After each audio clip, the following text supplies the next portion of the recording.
नमस्कार, सुदर्शन न्यूज में आपका स्वागत है। मैं हूं मुकेश कुमार और आप देख रहे हैं जवाब तो चाहिए।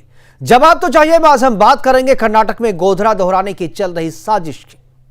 देश में एक बार फिर से 2002 के गुजरात दंगों के जैसा सांप्रदायिक हिंसा का माहौल बनाने की और इन सब के बीच भगवान श्री राम के अपमान की।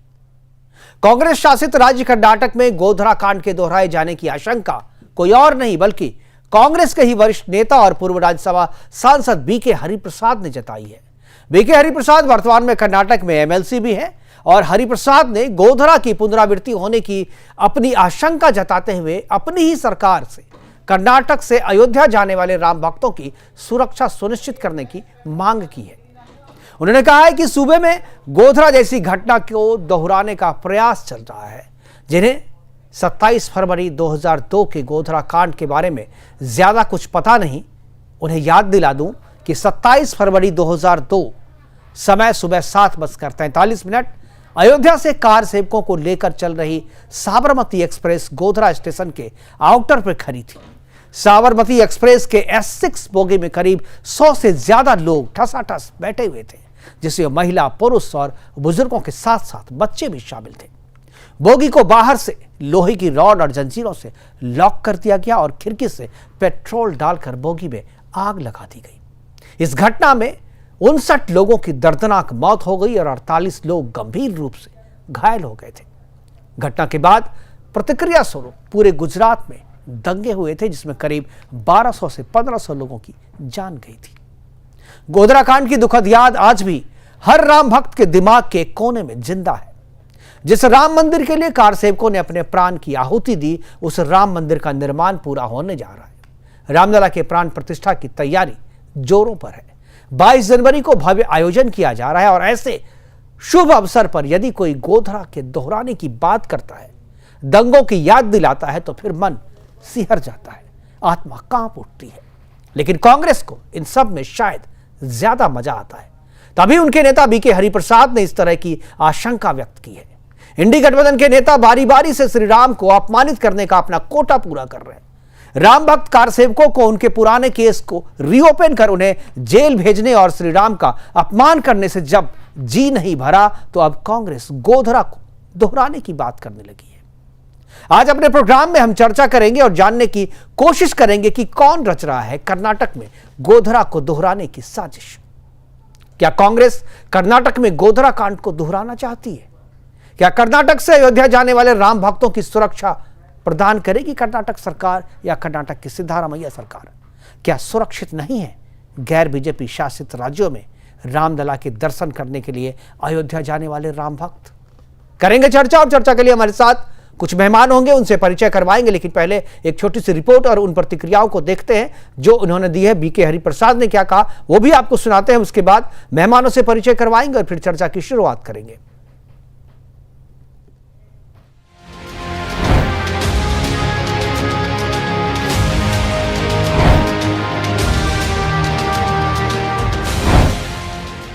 अगर कहा जाए कि प्राण प्रतिष्ठा से पहले कर्नाटक सनातन विरोधी तुष्टीकरण राजनीति को लेकर उबल रहा है, तो इसमें कोई अतिशयोक्ति नहीं। अभी सिद्धारमैया को राम नाम देने का मामला थमा भी नहीं था कि बीके हरिप्रसाद और मुख्यमंत्री सिद्धारमैया के बेटे यतींद्र सिद्धारमैया ने बैक टू बैक ऐसे बयान दिए जिससे सूबे का सियासी पारा गर्मा गया। हरिप्रसाद ने कर्नाटक में गोधरा हत्याकांड के दोहराए जाने की संभावना को लेकर बीजेपी पर सवाल उठाया, तो वहीं यतींद्र सिद्धारमैया ने हिंदू राष्ट्र बनने की स्थिति में भारत में अफगानिस्तान और पाकिस्तान जैसे हालात बनने की संभावना जता दी। The fundamental responsibility of these governments are to protect the life and property of the people. When you go back to the history of the Bharatiya Janata Party regarding Godhra or Pulwama or Kandahar, and there were a lot of disturbances, lot of lives and property were lost. So it is the habit, it's habitual offenders, Bharatiya Janata Party, they can do anything. So I just demanding these people to take precautionary measure for all the people who are visiting the Ayodhya. Their life is more important than their political function. In Ayodhya, it is not a religious program, it is a political program. So Bharatiya Janata Party can do anything. Ambedkar ಅವರೇ ಹೇಳಿದ್ದಾರೆ, ನಮ್ಮ ದೇಶ ಏನಾದರೂ ಹಿಂದೂ ರಾಷ್ಟ್ರ ಆಗ್ಬಿಟ್ರೆ ಅದಕ್ಕಿಂತ ದೊಡ್ಡದಾದ ಅಪಾಯ ಈ ದೇಶಕ್ಕೆ ಯಾವುದೂ ಇಲ್ಲ ಅಂತ. ಇವತ್ತು ನಮ್ಮ ನೆರೆ ರಾಷ್ಟ್ರಗಳನ್ನೇ ನೋಡಿ, ಪಾಕಿಸ್ತಾನ ಇರ್ಬೋದು, ಅಫ್ಘಾನಿಸ್ತಾನ ಇರ್ಬೋದು, ಇರಾನ್ ಇರ್ಬೋದು, ಅಲ್ಲೆಲ್ಲ ಏನಾಗಿದೆ, ಧರ್ಮದ ಹೆಸರಲ್ಲಿ ರಾಷ್ಟ್ರನ ಅವರು ಸ್ಥಾಪನೆ ಮಾಡಿದ್ರಿಂದ, ಧರ್ಮದ ಹೆಸರಲ್ಲಿ ರಾಷ್ಟ್ರ ನಡೆಸೋದ್ರಿಂದ ಅವರು ಸಂಪೂರ್ಣವಾಗಿ ಸರ್ವಾಧಿಕಾರಿತ್ವಕ್ಕೆ ಹೊರಡಬೇಕಾಯಿತು. ದೇಶ ವಿನಾಶ ಸ್ಥಿತಿಗೆ ಹೋಯಿತು ಮತ್ತು ಅಲ್ಲಿನ ಜನರು ತಮ್ಮ ಹಕ್ಕುಗಳನ್ನು ಕಳ್ಕೋಬೇಕಾಯಿತು. ಆದರೆ ಇವತ್ತು ಆ ಜಾತ್ಯತೀತ ತತ್ವಕ್ಕೆ ಇವತ್ತು ಒಂದು ರೀತಿಯ ಅಪಾಯ ಈಗಿನ ಆಡಳಿತ ಪಕ್ಷದವರಾದಂತಹ ಬಿಜೆಪಿಯಿಂದ ಮತ್ತೆ ಆ ಒಂದು ಪಕ್ಷದ ಮಾತೃ ಸಂಸ್ಥೆಗಳಾದಂತಹ ಧಾರ್ಮಿಕ ಸಂಸ್ಥೆಗಳಾದಂತಹ RSS ಅವರಿಂದ ನಮ್ಮ ದೇಶಕ್ಕೆ ಉಂಟಾಗಿದೆ. यतीन्द्र सिद्धार्थ मैया के इस बयान पर सीटी रवि ने ट्वीट कर उनकी मूर्खता पर सवाल उठाया। सीटी रवि ने अपने सोशल मीडिया एक्स पर लिखा कि भारत हिंदू राष्ट्र था, है और रहेगा। सीटी रवि यही नहीं रुकते हैं, उन्होंने तो यह भी कह डाला कि अगर कुछ टीपू सुल्तान को पूजने वाले ऐसा समझते हैं कि भारत हिंदू राष्ट्र नहीं है तो सत्य कभी बदलने वाला नहीं है। वहीं हरिप्रसाद के गोधरा कांड वाले बयान पर बसवराज बोम्मई और मुख्तार अब्बास नकवी ने कांग्रेस पर निशाना साधा। It's a mindset of the Congress. It is not just Hariprasad. Congress is unable to tolerate, digest that Ram Mandir is been inaugurated on 22nd. What they never thought that it will happen for last 30 years. It's happening now. कि ये कांग्रेस जो है communal conspiracy का कीड़ा बनती जा रही है, और जो पार्टी कम्युनल कॉन्स्पिरेसी का कीड़ा बन जाए वो पार्टी जो है वो विदेशी आक्रमणकारियों के क्रिमिनल, कम्युनल, क्रूर करतूत का कवच बनने की कोशिश करेगी। और ये लोग वो लोग हैं जिन्होंने कि राम मंदिर के रास्ते में रोड़े अटकाए और विदेशी आक्रमणकारियों की कम्युनल और क्रूर करतूत की सुरक्षा कवच बनकर के खड़े रहे। तो कौन कर रहा है गोधरा दोहराने की साजिश कर्नाटक में, ये बात हम ये करेंगे। और उसके बाद हिंदू राष्ट्र अगर बनता है भारत तो क्या आशंका जताई है सिद्धारमैया के पुत्र ने, इस पर चर्चा करेंगे। और चर्चा के लिए आगे बढ़ाने के लिए हमारे साथ कुछ मेहमान जुड़ गए, उनसे मैं आपका परिचय करा दूं। हमारे साथ चंद्रमोहन शर्मा जी हैं कांग्रेस की तरफ से, राहुल ममार हैं बीजेपी की तरफ से, जिगर दोषी जी पॉलिटिकल एनालिस्ट के तौर पे और हाजी नासिम मुस्लिम स्कॉलर के तौर पे हमारे साथ शामिल रहेंगे। सभी मेहमानों का स्वागत है और चर्चा की शुरुआत चंद्रमोहन शर्मा जी से मैं करना चाहूँगा। चंद्रमोहन जी स्वागत है, बहुत दिनों के बाद आपसे चर्चा करने का मौका मिल रहा है। और जो सवाल मैं पूछने वाला हूँ, मुझे लग रहा है कि इस जानकारी आपको भी होगी कि आपके ही नेता BK हरिप्रसाद ने आशंका जताई है कि कर्नाटक में गोधरा दोहराया जा सकता है। आखिर इस तरीके की आशंका क्यों जता रहे हैं वो, और उनके दिल में इस तरीके की बातें क्यों आई है? क्या कर्नाटक में इस तरीके की कोई प्लानिंग चल रही है?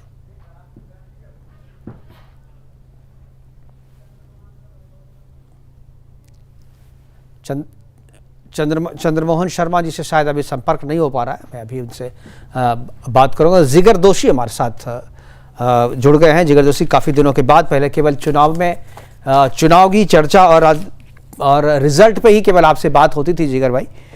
आज मैं इस मुद्दे पर मैंने आपको अब जोड़ा और ख़ास तौर पे इस पे मैं आपकी प्रतिक्रिया जानना चाहता हूं कि जिस तरीके से जब से राम मंदिर की बात हो रही है, जब से 22 जनवरी को प्राण प्रतिष्ठा की बात हो रही है, तब से लगातार कांग्रेस या इंडी गठबंधन के नेता बारी बारी से राम को अपमानित करने वाले बयान एक के बाद एक जो है वो देते जा रहे हैं। ताज़ा बयान जो है वो गोधरा को दोहराए जाने को लेकर के है और BK हरिप्रसाद कांग्रेस के वरिष्ठ नेता, पूर्व राज्यसभा सांसद, वर्तमान में MLC, उन्होंने दिया है। किस तरीके से आप इसको देखते हैं? क्या आपको लगता है कि कर्नाटक में इस तरीके की साजिश चल रही है या गैर भाजपा शासित जो राज्य है वहां पर राम भक्तों के लिए कुछ खतरा है, या जो वहां से अयोध्या के लिए जाएंगे उन पर नजर रख रही है सरकार?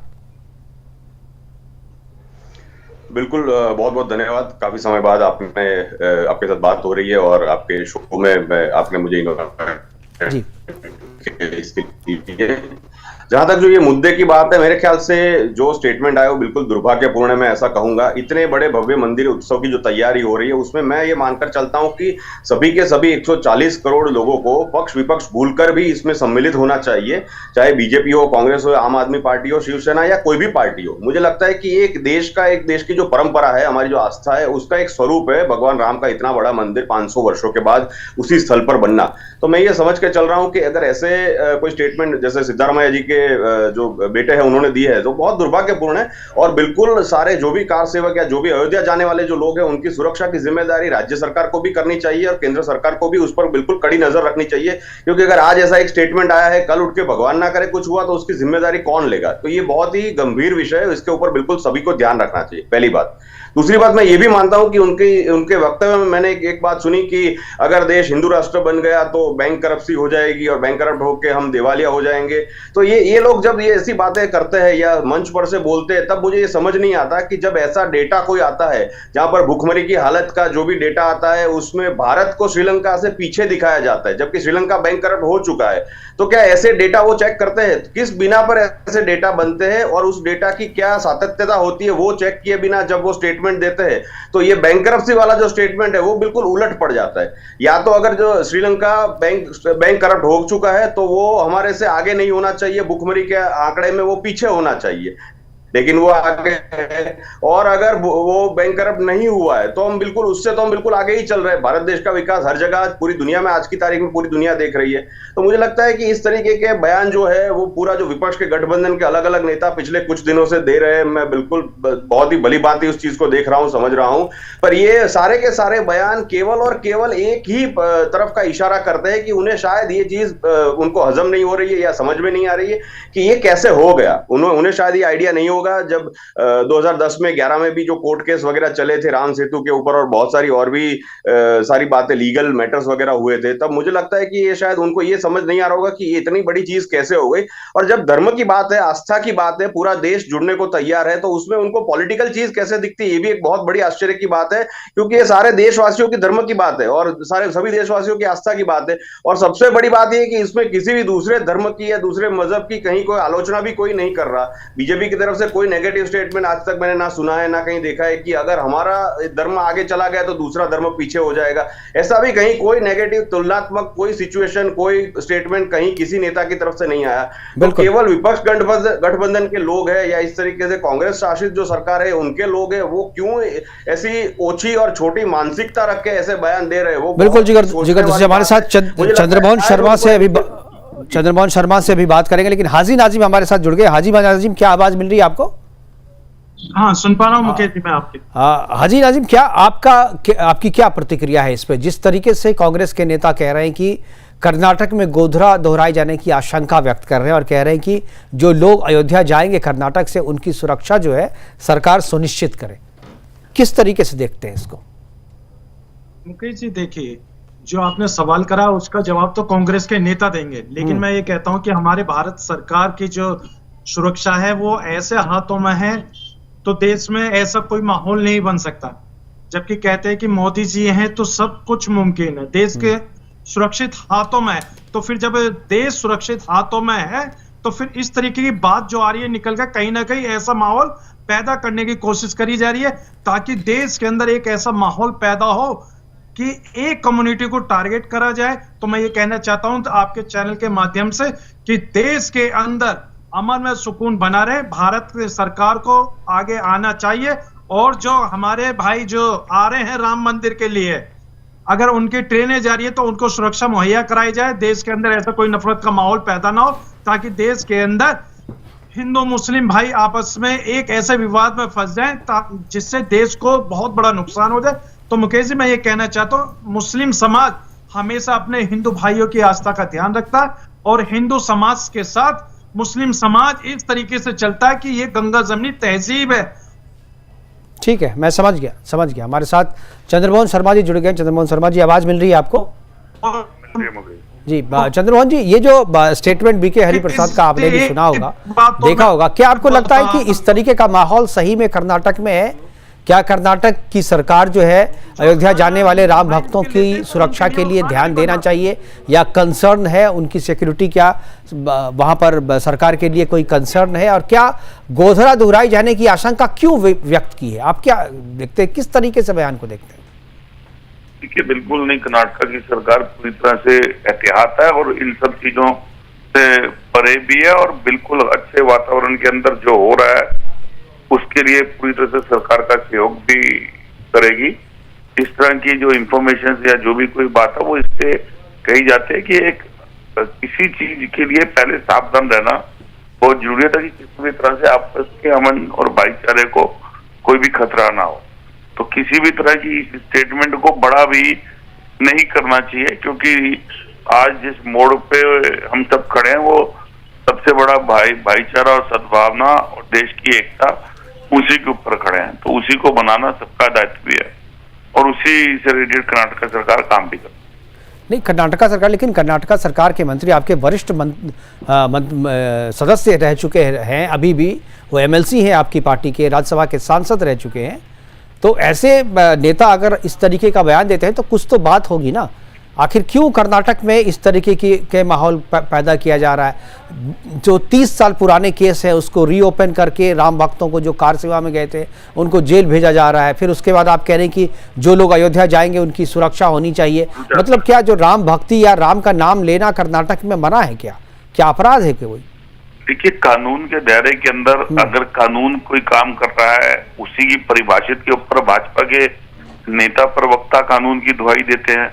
और कानून के दायरे के अंदर अगर कोई चीज आ रही है और उसके अंदर कोई इस तरह का वक्तव्य, ये मैंने क्या बोला है, कोई सरकार का वक्तव्य नहीं है, और आप उस विषय को उस तरह से अगर गठित कर रहे हैं तो ये आपकी अपनी वो है। क्योंकि कानून के दायरे के अंदर अगर कुछ हो रहा है तो वो तो कानून जानता है। ये तो परिभाषित भाजपा के प्रवक्ता करते हैं देश के अंदर 2014 के बाद। तो राम मंदिर की जो चीज हो रही है वो राम मंदिर के ऊपर हो रही है, लेकिन अगर बनावट के अंदर और सूबे के अंदर कहीं अगर कोई ऐसा माहौल होगा, उसके लिए अगर कोई प्रश्न होता तो वो कानून उस दायरे पे काम करेगा।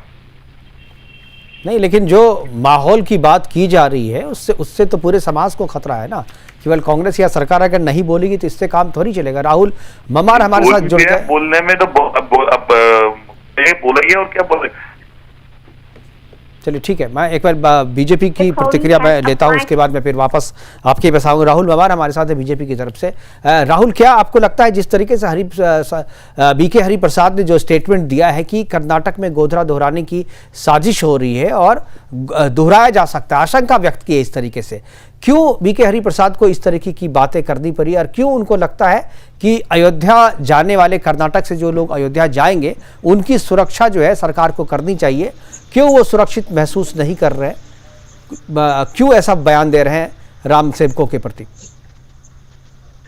पहले तो धन्यवाद आपको मुझे जोड़ने के लिए जी। और मैं बहुत ही सरप्राइज हूं कि इस तरह का बयान क्यों दिया जा रहा है, क्योंकि जब देश में इतना अच्छा माहौल है, इतने अच्छे माहौल में रामलला विराजमान होने वाले हैं, देश के करोड़ों हिंदुओं की एक दिल की ख्वाहिश इतने सालों बाद पूरी हो रही है, उस समय इस तरह का बयान देना सचमुच बहुत निंदनीय है। जहां लाखों हिंदू, लाखों धर्मप्रेमी लोग इस मौके का साक्षी होना चाहते हैं, तब इस तरह का बयान देना मुझे लगता है ठीक नहीं है। और हमें तो प्रोत्साहित करना चाहिए, सभी लोगों को प्रोत्साहित करना चाहिए कि ऐसे कार्यक्रम से जुड़े और ऐसे सौभाग्य के साक्षी बने। उसके लिए सरकारों को और सभी को प्रोत्साहन देना चाहिए और जो हर संभव प्रयास हो वो करने चाहिए। बिल्कुल। मैं जिगर साहब के पास में जाना चाहूँ। जिगर जी, क्या आपको लगता है बीके हरिप्रसाद ने जो ये बयान दिया है, क्या आपको लगता है कि सरकार या कांग्रेस की तरफ से अयोध्या जाने वाले जो राम भक्त हैं उनके खिलाफ कोई साजिश सही में चल रही है या साजिश होने वाली है? तभी उन्होंने हालांकि आशंका व्यक्त की है और साथ में उन्होंने ये भी कहा कि बीजेपी करवा सकती है, बीजेपी अपने कार सेवकों पर या अपने राम सेवकों पर हमला करवा सकती है और उसका दोष जो है वो कांग्रेस सरकार पे आए और इसलिए यहाँ पर दंगा भड़के, इस यहाँ पर सिचुएशन खराब हो, इस तरीके की आशंका व्यक्त की है। और उन्होंने कहा है कि ये पॉलिटिकल है, ना कि रिलीजियस कोई जो है आयोजन है अयोध्या में। तो क्या आपको लगता है कि ये जो चीज़ें की जा रही है, कहीं ना कहीं अयोध्या पहुंचने वाले लोगों की संख्या कम हो, खासतौर पर कर्नाटक से अयोध्या पहुंचने वाले लोगों की संख्या कम हो, लोगों को रोका जा सके, लोग अयोध्या ना जा सके, इसके लिए इस तरीके का स्वांग रचा गया है? नहीं देखिए, मुझे लगता है कि ये कितने भी स्वांग रचे या कुछ भी करे, तो अभी ये जो आस्था का माहौल है पूरा, और उसमें मुझे नहीं लगता चाहे पूरे भारतवर्ष में कर्नाटका से भी कोई कम लोग आएंगे। पूरी संख्या में लोग भारत देश के हर एक कोने से लोग पहुंचेंगे, अयोध्या जरूर पहुंचेंगे, उसमें कोई दो राय नहीं है। पर ये जो स्टेटमेंट दिया, मुझे लगता है ऐसे स्टेटमेंट से उनको बचना चाहिए। मुझे लगता है उनको अपनी जो सुरक्षा व्यवस्था है उसे ज्यादा और मजबूत करना चाहिए। ये स्टेटमेंट देकर वो बिल्कुल एक माहौल बिगाड़ने की कोशिश कर रहे हैं, लोगों के मन में आशंका डाल रहे हैं। ये बहुत गलत बात है, क्योंकि आम आदमी अलग अलग जगह पे सफर करता है, चाहे बसेस से जाता हो, ट्रेन से, रेलवे से जा रहा हो, उसके मन में एक आशंका जरूर बैठ जाती है कि अगर कुछ हुआ तो क्या। तो ये जो अगर वाली बात है, उससे इतने बड़े नेताओं को बचना चाहिए, क्योंकि आफ्टर ऑल जो पूरा वहां का राज्य है वो आपके हाथ में सत्ता है। तो ये आपकी जिम्मेदारी बनती है कि आप एकदम ऐसे दुर्भाग्यपूर्ण स्टेटमेंट ना दे, रादर मेरे ख्याल से आप ऐसे स्टेटमेंट दे जो जिम्मेदारी वाले हो, और इसमें पक्षापक्षी या बीजेपी पे आरोप लगाना, ऐसी कुछ चीजें ना करे। क्योंकि अगर ये जो माहौल है, पूरे 500 वर्षों में एक बार इस तरीके का माहौल आया है, तो उसे बिगाड़ने की बात करना भी मेरे ख्याल से इससे बचना चाहिए।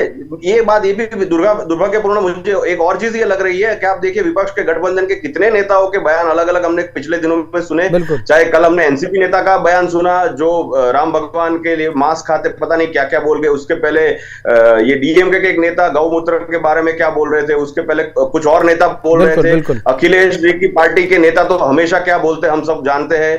तो ये बहुत सारी ऐसी चीजें जिससे इन लोगों को बचना चाहिए। ये मुझे लगता है धार्मिक ध्रुवीकरण करने के चक्कर में या वोट बटोरने के चक्कर में शायद धर्म का और भगवान का बहुत बड़ा अपमान कर रहे हैं, जो उन्हें समझ नहीं आ रहा, और इनसे अपने खुद के वोटर दूर जा रहे हैं। क्योंकि ये उनके वोटर भी ये समझ रहे हैं कि आप अगर कोई भी भगवान का अपमान करेंगे, धर्म का अपमान करेंगे, तो कल उठ के आप हमारा भी अपमान कर दोगे, आपके लिए वोटर की भी कोई वैल्यू नहीं रहेगी। तो ये उनके वोटर भी समझ रहे हैं, आज जो नेता नहीं समझते। मैं बिल्कुल मानता हूं कि ये बिल्कुल अटकना चाहिए। बिल्कुल। आज जो है दो स्टेटमेंट आज आए कांग्रेस की तरफ से, एक तो बीके हरिप्रसाद जी का बयान है, आज दूसरा जो है सिद्धारमैया के जो पुत्र हैं उनकी तरफ से बयान आया कि भारत अगर हिंदू राष्ट्र हो जाता है तो यहाँ पर भी पाकिस्तान और अफगानिस्तान जैसे हालात बन जाएंगे। दो चीजें हैं, मैं चंद्रमोहन जी आपके पास आ रहा हूं। क्या कांग्रेस को लगता है कि भारत हिंदू राष्ट्र बनने की तरफ जा रहा है? जिस तरीके की घटनाएं एक के बाद एक हो रही, जिस तरीके की इवेंट्स हो रहे हैं, क्या आपको लगता है कि भारत हिंदू राष्ट्र बनने की तरफ जा रहा है, तभी कांग्रेस ये आशंका जता रही है? चंद्रमोहन जी को शायद आवाज नहीं मिले। राहुल, मैं यही सवाल मेरा आपसे भी है, क्या कांग्रेस को ये अब लगने लगा है कि भारत हिंदू राष्ट्र की तरफ बढ़ रहा है, या जो बीजेपी का कहना है कि भाई भारत तो पहले से ही हिंदू राष्ट्र है, था और रहेगा, संविधान भले हमारा धर्मनिरपेक्ष है लेकिन भारत तो हिंदू राष्ट्र ही है? राहुल, देखिए, संविधान हमारा धर्मनिरपेक्ष है और यहाँ पे लोकतंत्र की सरकार है, जो लोकतंत्र चाहेगा वो होगा। और हिंदू राष्ट्र बने या न बने है तो हिंदुओं का राष्ट्र। ये तो अगर इस तरह के बयान कांग्रेस दे रही है तो ये उनकी ऊंची मानसिकता बता रहे हैं, और मुझे तो लगता है ये सस्ती लोकप्रियता पाने के लिए ऐसे उल बयान दिए जाते हैं, जिससे कि एक सस्ती लोकप्रियता मिल सके और अपना राजनीतिक अस्तित्व बनाए रखें। इसलिए इस तरह के बयान देके अपनी सुर्खियां बटोरना। मैं पूछ रहा हूँ, क्या कांग्रेस भी अब ये स्वीकार करने लगी? क्या कांग्रेस को भी ये अब लगने लगा है कि भारत जो है हिंदू राष्ट्र जो है आज ना कल जो है घोषित? हालांकि जो सनातनी परंपरा के लोग हैं वो तो मानते हैं कि भारत हिंदू राष्ट्र है, लेकिन कांग्रेस नहीं मानती। लेकिन जिस तरीके के देश का माहौल जिस तरफ जाएगा उस तरह से देश चलेगा। अगर देश में लगता है कि हिंदू राष्ट्र होना चाहिए तो हिंदू राष्ट्र होगा, और कांग्रेस को अगर लग रहा है तो कुछ ना कुछ ऐसी गतिविधियां हो रही होंगी, ऐसे समाज जागृत हो रहा है कि ये सही दिशा में जा रहा है देश, इसलिए समाज को प्रतीत हो रहा है कि ऐसा होना चाहिए। और कांग्रेस को भी हो सकता है इसलिए प्रतीत हो रहा हो कि जिस दिशा में हमारी समाज जा रही है, हमारा देश जा रहा है, उनसे उनको लग रहा होगा। और मुझे लगता है कि अगर ऐसा होता है तो बहुत अच्छी बात होगी। बिल्कुल। चंद्रमोहन जी, अगर आपको आवाज आ रही है तो मेरा यही सवाल आपसे भी है कि क्यों कांग्रेस को इस तरीके का बयान देना पड़ा? सिद्धारमैया के जो पुत्र जो बोल रहे हैं कि भारत अगर हिंदू राष्ट्र बनता है तो यहाँ पाकिस्तान और अफगानिस्तान जैसे माहौल हो जाएंगे। क्या कांग्रेस को ये लगने लगा है कि भारत हिंदू राष्ट्र की तरफ बढ़ रहा है? देखिए, किसी की कोई भी बयान के दो मायने निकालना बड़ा आसान होता है, लेकिन उसको समझना भी बहुत जरूरी है। कांग्रेस का कोई भी जन या कांग्रेस का कोई व्यक्ति क्या हिंदुस्तान का वासी नहीं है? क्या वो 140 करोड़ जनमानस के अंदर उसका सहयोग नहीं है? क्या देश की बनावट के अंदर उसका योगदान नहीं है? ये सब प्रश्न चिन्ह जो आज 2014 के बाद खड़े होने लग गए, ये अलग तरह की विचारधारा को पैदा करते हैं। अगर ये चीज कहा जाती है तो एक स्वाभाविक रूप से कहा जाती है, किसी भी देश, किसी भी परिवार या किसी भी व्यक्ति की प्रवृत्ति अगर कट्टरपंथी होगी तो उसकी उस कट्टरपंथी से दूसरे व्यक्ति के लिए खतरा ना हो, इस स्वाभाविक वे में कहा जाता है। इससे ये कोई भी प्रश्न चिन्ह नहीं खड़ा करना बनता किसी का भी कि कांग्रेस हिंदू राष्ट्र के विरोध में है या कांग्रेस हिंदू राष्ट्र का समर्थन नहीं करती या भाजपा करती है। मतलब कांग्रेस हिंदू राष्ट्र का समर्थन करती है। इसके अंदर हर धर्म रहते हैं और हर धर्म के लोग हिंदुस्तान में रहते हैं, इंडिया में रहते हैं। तो कांग्रेस मतलब आप कह रहे हैं कि कांग्रेस हिंदू राष्ट्र का समर्थन करती है? देखिए, हिंदू राष्ट्र तो है ये हिंदुस्तान। ये तो जो कहा जाता है वो लोग, मैं ये कहूंगा कि शायद उनका ज्ञान ज्यादा होके भी कम है। हिंदू तो राष्ट्र है ये, कब हिंदू राष्ट्र कब नहीं था हिंदुस्तान? तो मान लीजिए अगर जब आप इस तरीके की बात कर रहे हैं, अगर संविधान में कब इस देश के अंदर हिंदुओं के साथ या हिंदुओं के की बात नहीं मानी जाती थी या कब हिंदू त्योहार नहीं मनाए जाते थे? ये एक नई प्रणाली बनके वोटों की राजनीति करती है भाजपा। नहीं, चलिए, ये तो ये आरोप आप पे भी है कि आप भी एक तरफा वोट की राजनीति करते हैं, लेकिन जब कांग्रेस मान रही है कि भारत हिंदू राष्ट्र है, तो क्या अगर संविधान के संशोधन की बात आती है और भारत को हिंदू राष्ट्र घोषित करने के लिए प्रस्ताव लाया जाता है, तो क्या कांग्रेस साथ देगी? देखिए, आप मुकेश जी एक अच्छे पत्रकार है। आप जब माता, बहन या बहू रोटी सेकती है ना, तो जब वो रोटी आटे से बनकर ऊपर का तवा फूल जाता है और नीचे का रह जाता है, तो खाओ या ऊपर से या नीचे से, वो रोटी कहलाती है। हिंदुस्तान है, चाहे आप हिंदू राष्ट्र कहो, चाहे हिंदुस्तान कहो या भारत कहो, इसके अंदर सब देश के वासी रहते हैं, उसके अंदर हर भाषाएं, हर धर्म, हर मजहब है। ये हिंदुस्तान है। अब आप कौन से हिंदुस्तान की बात कर रहे हैं? तो ये तो भाजपा वाली। मैं इसी हिंदुस्तान की बात कर रहा हूं, लेकिन हमारा संविधान तो धर्मनिरपेक्ष है ना, जो कि ठूसा गया है, और उस टाइम में ठूसा गया जब इमरजेंसी थी। यानी वो देश की आवाज नहीं है।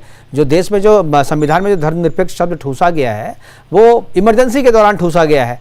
तो उसको निकाल करके अगर आप हिंदू राष्ट्र बात को, मुकेश जी, मैं आपकी बात से सहमत हूं। इसी देश के अंदर कांग्रेस को 428 सीटों का समर्थन भी मिला, सबसे ज्यादा आज तक। नहीं मिला, मैं कहाँ कह रहा हूँ नहीं मिला, लेकिन फिर भी आपने संविधान को बदला नहीं ना। संविधान तो क्या देश की जनता गलत थी? तो फिर भी नहीं, देश की जनता से पूछ करके आपने धर्मनिरपेक्षता शब्द थोड़ी डाला था। नहीं, देश की जनता से पूछ करके कांग्रेस ने डाला था क्या? नहीं, इस मुद्दे पे कोई चुनाव लड़ा था क्या आपने? क्या वोट मांगे थे आपने? नहीं, कांग्रेस ने संविधान को धर्मनिरपेक्ष करने से पहले वोट तो मांगा नहीं था। तब भी ठीक है। नहीं, ये प्रश्न जनता का है। जनता कब? चंद्रमोहन जी, आप इतने पढ़े लिखे विद्वान वक्ता हैं, आपको भी पता है कि जब धर्मनिरपेक्ष शब्द डाला गया था तब इमरजेंसी थी, विपक्ष नहीं था, लोकतंत्र नहीं था देश में। एक तरफा आपने जो है धर्मनिरपेक्ष शब्द ठूस दिया था संविधान में, और उसी को आज तक हम भुगत रहे हैं। तो अगर आप कह रहे कि ये हिंदू राष्ट्र है, तो संविधान को भी बदलिए ना, संविधान में भी हिंदू राष्ट्र डालिए, धर्मनिरपेक्ष शब्द निकालिए वहां से। देखिए मुकेश जी, संविधान को तो मानने वाले अब है ही का, और संविधान को पालन करके 2014 से संविधान बचा ही कहाँ है? कौन कह रहा है? वो आपके लिए संविधान का पालन, और आप यहाँ पर जिसकी चाहते हैं उसकी आलोचना करते हैं, जो चाहते हैं वो बोलते हैं। इतना फ्रीडम कहाँ होगा? इसका मतलब ये तो संविधान ही है ना सर। देश के प्रधानमंत्री जहां एक बार भी देश की जनता के और पत्रकारों के जवाब ना दे पाए हों, और जिस देश के पूर्व प्रधानमंत्री को मौनी बाबा कहा जाता और वो 160 प्रेस कॉन्फ्रेंस करता और 100 पत्रकारों के अंदर 60 से 70 जवाब दे दिए हों, आप कहते हैं कि उसके अंदर लोकतंत्र अब दिखता कहाँ है? अब तो लोकतंत्र वो है कि लोकतंत्र क्या प्रधानमंत्री के प्रेस कॉन्फ्रेंस करने से ही होता है क्या? चलिए ठीक है, हमको बार बार मुझे इशारा किया जा रहा है, प्रोग्राम को खत्म करने का समय हो रहा है। इस पे अगर चर्चा चली तो बहुत लंबा ये खिंच जाएगा और उसके बाद कंक्लूजन कोई नहीं निकलेगा। फिलहाल हमारे साथ जुड़ने के लिए चंद्रमोहन जी आपका, जिगर दोषी जी आपका, राहुल मवार जी आपका और हाजी नाजिम जी आपका बहुत बहुत धन्यवाद। आप जुड़े और अपनी बातें हमारे साथ साझा की। लेकिन जिस तरीके से वीके हरिप्रसाद ने स्टेटमेंट दिया है और जो आशंका व्यक्त की है, वो आशंका काफी चिंता करने वाली है, चिंता बढ़ाती है हमारी, क्योंकि जिस तरीके से वहां की सरकार राम भक्तों के साथ व्यवहार कर रही है, जिस तरीके से 20-20 साल पुराने केस को रीओपन करके उन्हें जेल में भेजा जा रहा है, और उसके बाद वीके हरिप्रसाद का यह स्टेटमेंट कि कर्नाटक में गोधरा को दोहराया जा सकता है, यह बिल्कुल डरावनी लगती है कि कहीं अगर इस तरीके का मामला हुआ तो फिर पूरे देश में 22 जनवरी के प्रोग्राम से पहले कांग्रेस क्या कुछ ऐसा करना चाहती है कि माहौल खराब हो। करेंगे चर्चा। चर्चा के लिए आगे हम भी इस तरीके के प्रोग्राम जो हम लाते हैं उसमें भी करेंगे और नए नए गेस्टों के साथ हम करते रहेंगे। लेकिन एक जो बात जो बीके हरिप्रसाद ने आज कही है उस पर चर्चा हमारी आगे भी जारी रहेगी। रात 9 बजे में हम इस पर आपको रिपोर्ट दिखाएंगे। फिलहाल अभी के लिए इतना ही, दीजिए इजाजत, नमस्कार।